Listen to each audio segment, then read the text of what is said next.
साहब की विचारधारा को किताबों में आने दो। बाबा साहब की विचारधारा को आप फर्स्ट ईयर से लेकर बीए और एमए तक बाबा साहब का ग्रंथ और बाबा साहब की किताब और बाबा साहब का संविधान आना चाहिए। बाबा साहेब डॉक्टर भीमराव अंबेडकर जी को भारतीय संविधान के निर्माता के रूप में जाना जाता है। प्रत्येक वर्ष 14 अप्रैल को इस महान भारतीय राजनीतिक हस्ती का जन्मदिवस देश विदेश में बड़े धूमधाम व हर्षोल्लास से मनाया जाता है। जहां इस वर्ष बाबा साहेब डॉक्टर भीमराव अंबेडकर जी की जयंती देश विदेश में बड़े हर्षोल्लास से मनाई गई, वहीं दिल्ली के पूर्वी गोकुलपुरी अमर कॉलोनी में फुले नेशन फाउंडेशन व SC/ST OBC कल्याण विभाग दिल्ली सरकार द्वारा मंगल बाजार सब्जी मंडी वाली गली नंबर 3 में बड़े हर्षोल्लास से धूमधाम से बाबा साहब भीमराव अंबेडकर जी का जन्मदिवस मनाया गया।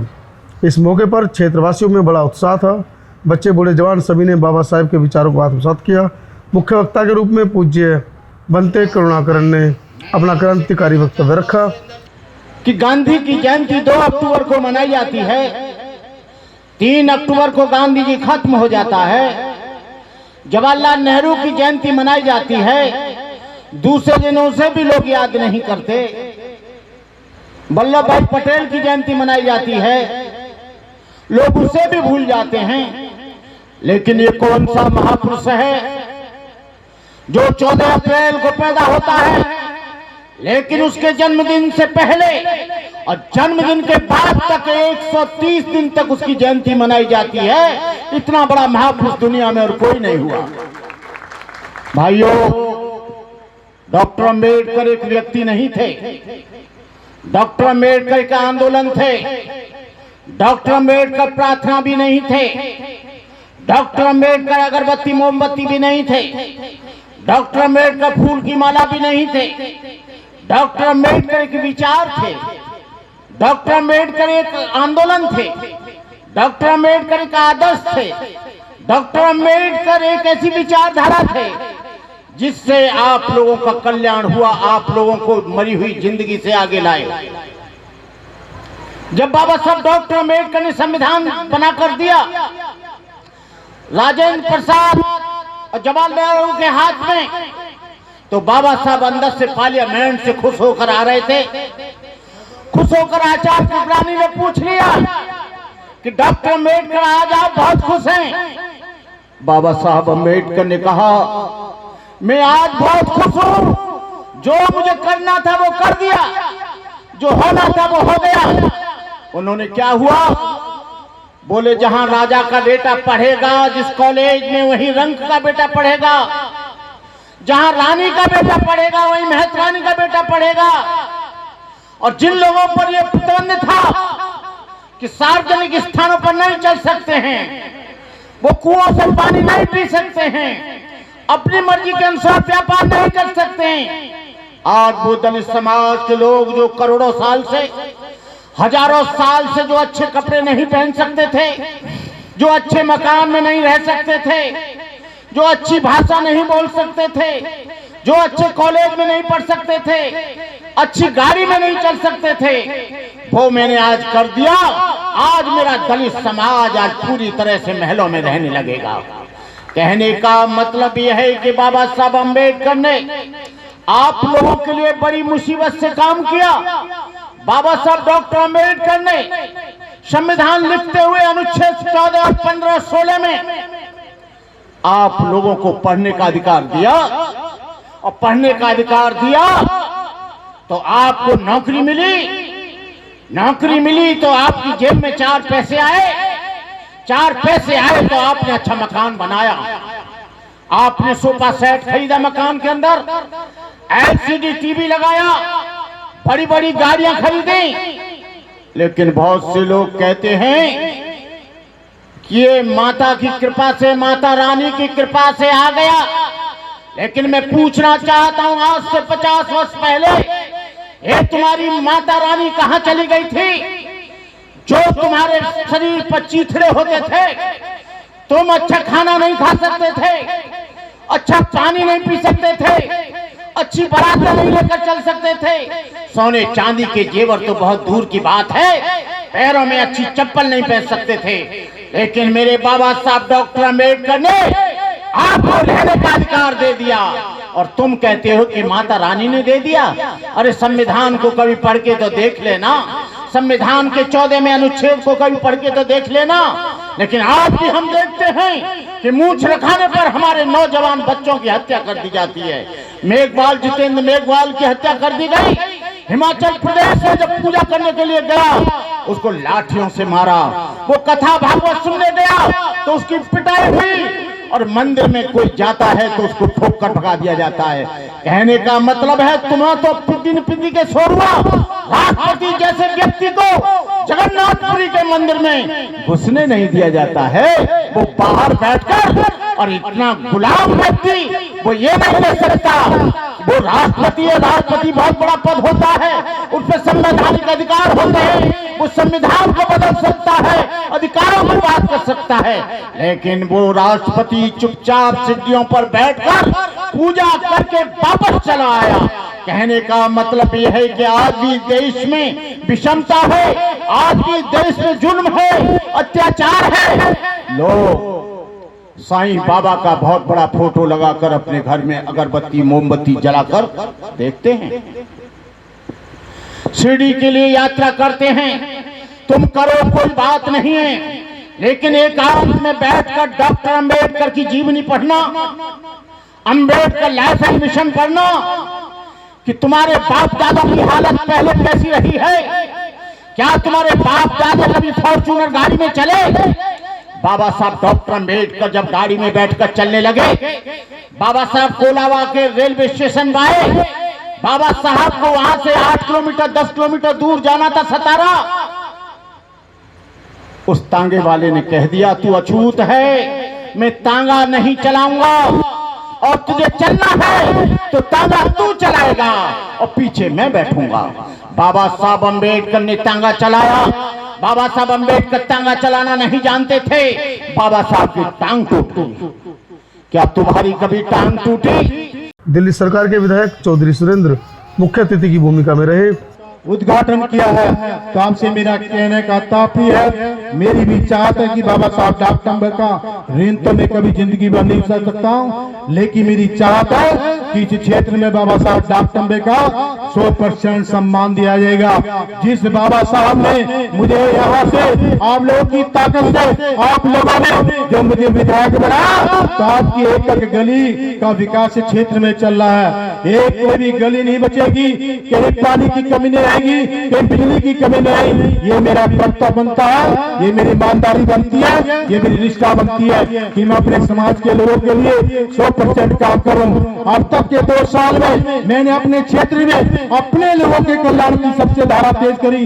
यदि सबसे ज्यादा काम कराने का काम किया तो हमारे कोने में सबसे ज्यादा विकास 7.5 करोड़ रुपए लेकर इस क्षेत्र के निर्माण की मैंने कार्य शुरू किए। ये बाबा साहब डॉक्टर अंबेडकर की वहीं कलाकारों के गीतों ने सभी का मन मोह लिया।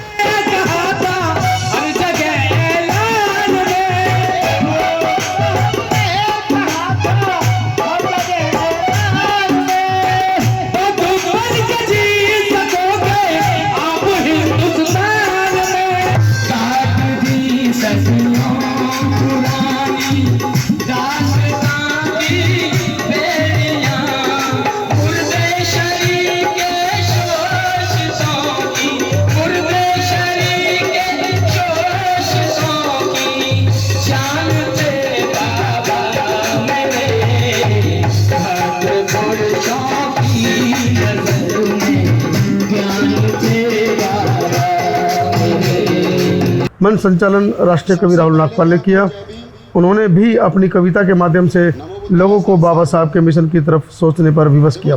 कि कदम हमारे थक चुके हैं, कि कदम हमारे थक चुके हैं, साहिब तुम इतना यकीन कर लो।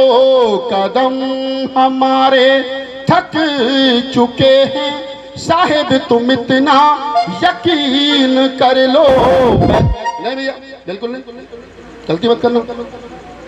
कि कदम हमारे थक चुके हैं साहिब तुम इतना यकीन कर लो, मैं 4 बच्चे गवा चुकी हूँ साहिब तुम इतना यकीन कर लो। और हमारा राज रतन नहीं है, अरे इस धरा पर यकीन कर लो। और मिशन तुम्हारा तुम्हें मुबारक, मैं जा रही हूँ यकीन कर लो। मिशन तुम्हारा तुम्हें मुबारक, मैं जा रही हूँ यकीन कर लो। बाबा साहब क्या कहते हैं? 2 पंक्तियों में बाबा साहब का जवाब सुने। ये गाना बजाना चलता रहेगा, थोड़ा सा दिल से भी सुनना सीखो कि बाबा साहब कहते हैं कि अभी समय है जरा सा नाजुक, रमा तुम इतना यकीन कर लो। अभी समय है जरा सा नाजुक, रमा तुम इतना यकीन कर लो। बिना तुम्हारे चल ना सकूंगा, रमा तुम इतना यकीन कर लो। और हमारे बच्चे बनेंगे राजा, अरे रमा तुम इतना यकीन कर लो कि हमारे बच्चे बनेंगे राजा, अरे रमा तुम इतना यकीन कर लो। और हजारों वर्षों की ये गुलामी टूटेगी एक दिन यकीन कर लो। हजारों वर्षों की ये गुलामी टूटेगी एक दिन यकीन कर लो। हजारों वर्षों की ये। महिलाओं ने माता रमाबाई पर एक नाट्य प्रस्तुति की।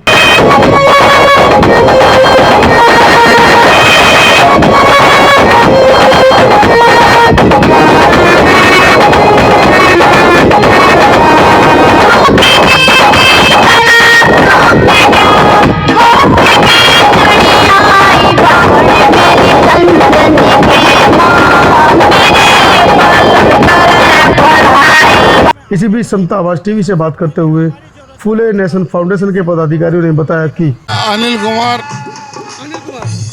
मोहनीश कुमार, जतिन कुमार, प्रदीप कुमार, शिवा कुमार,